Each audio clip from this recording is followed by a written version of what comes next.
You did everything right. You studied, you graduated, you got the job, you showed up on time, you delivered, you got promoted.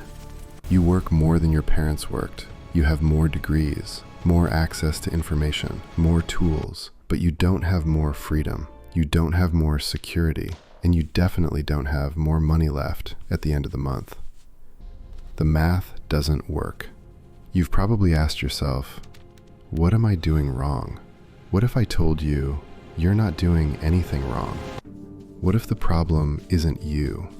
What if the problem is what they taught you about work? Here's the truth.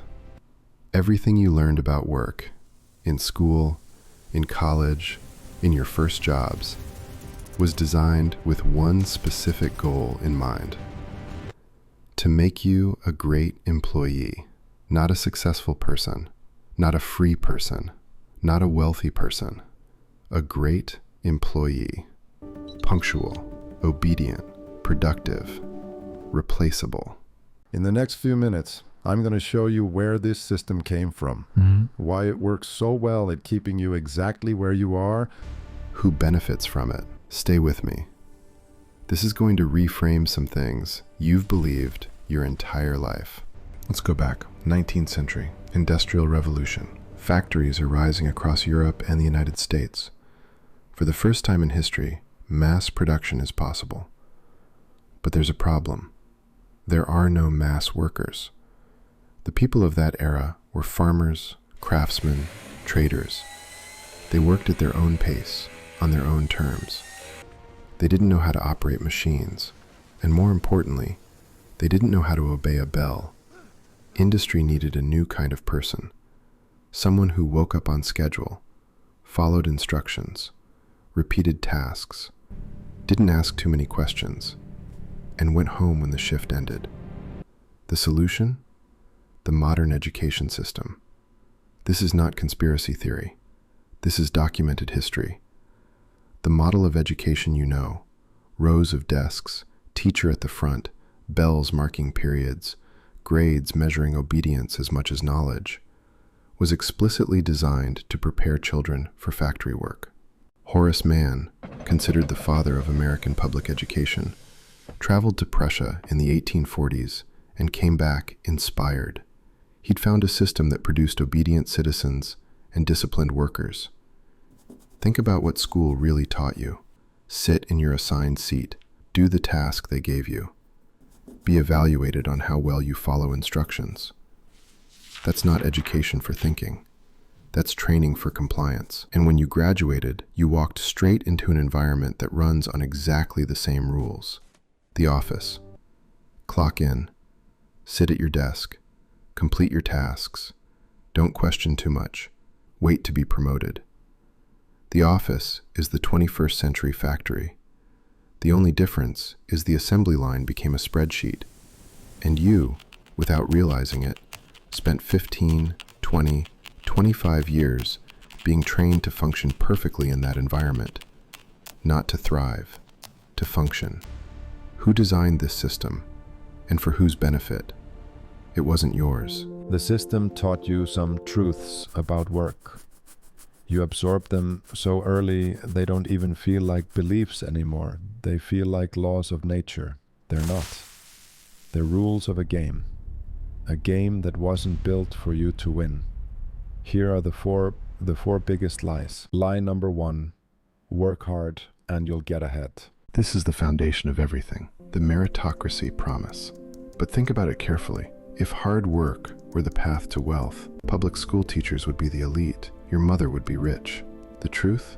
Hard work makes you valuable to whoever employs you. The harder you work, the more value you generate. But who captures that value? U.S. worker productivity increased 60% since 1979. Know how much the average wage increased in the same period? 16%. Where did the difference go? Corporate profit, dividends, executive bonuses. You work more, you produce more, but you don't earn proportionally more, because the system was designed to capture the value you generate, not to reward you for it. Hard work doesn't make you rich. It makes you useful. Lie number 2. Security means having a good job. Your grandparents could believe this. They joined a company at 20 and retired at 60. Pension, stability, respect.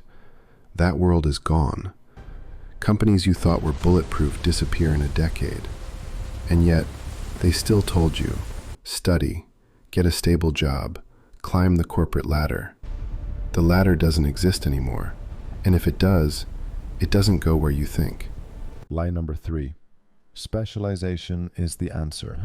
The profession you studied for might not exist in 10 years. And the more specialized you are, the more exposed you are when the market shifts. The people who thrive today are not specialists. They're adaptable. They combine skills in unexpected ways. They learn fast. They unlearn even faster. But school trained you to pick a box and stay in it, because boxes are easy to manage, and workers in boxes are easy to replace. Lie number 4. Work now, live later. Work hard now, save money, sacrifice the present. One day you'll get to enjoy life. When? Retirement? When you're 65, 70, 75? This advice assumes you'll get there, that you'll have your health, that the world will be the same, that the money you saved will still be worth something. You're trading the one thing you definitely have, the present, for something you might have, a specific future. And who wins while you defer your life? Who captures the decades of productivity you hand over while waiting for a reward that may never come? This isn't a conspiracy, it's incentive. Companies need people who work hard and don't question, who seek security and employment and don't risk leaving, who specialize and are easy to evaluate, who defer their lives and stay productive for decades. The education system delivers those people. That's why it's funded. That's why it persists. That's why it feels so natural. Work now, live later. You weren't educated for your benefit. You were trained for the benefit of whoever employs you. I'm not going to give you a 5-step formula or a magic system. Be suspicious of anyone who does. But I can give you 3 mindset shifts that separate people who thrive from people who just survive. Stop thinking about getting a job. Start thinking about generating value. A job is trading time for money on terms someone else defines. Value is solving problems people pay to have solved. That question changes everything. It puts you in control. Real security doesn't come from a stable job. It comes from having options, a network of people who'd hire you tomorrow, financial reserves that let you say no, a reputation that precedes you. A job can disappear tomorrow. Options compound. Invest in optionality, not stability. The idea of a career plan assumes you know what you'll want in 20 years, that the world will be the same, that there's a linear path. None of that is true. Instead of planning a career, run experiments, test things, see what works, double down on what does, cut fast what doesn't. Your life is not a ladder, it's a lab. If you felt something watching this, anger, relief, fear, hope, that's not an accident. Part of you always knew something was off, that the math didn't add up, that the game felt rigged. You weren't wrong. The system works perfectly. It just doesn't work for you. And the good news? You don't have to keep playing it. You don't have to quit your job tomorrow. You don't have to become an entrepreneur. You don't have to do anything dramatic. You just have to stop believing that the path they gave you is the only one that exists. They taught you to be a great employee, punctual, obedient, productive, reliable. None of that is bad. Those are useful qualities. But they're qualities that benefit whoever employs you more than they benefit you. Real success requires something different. Independent thinking, tolerance for risk. They taught you to be a great employee, but real success requires independent thinking. Now you know. At least now, it's a conscious choice. If you made it to the end, you already think differently from most people. Leave the word noiseless in the comments. I read every single one. And if you want to go deeper on how to actually build the optionality we talked about, the next video is waiting for you.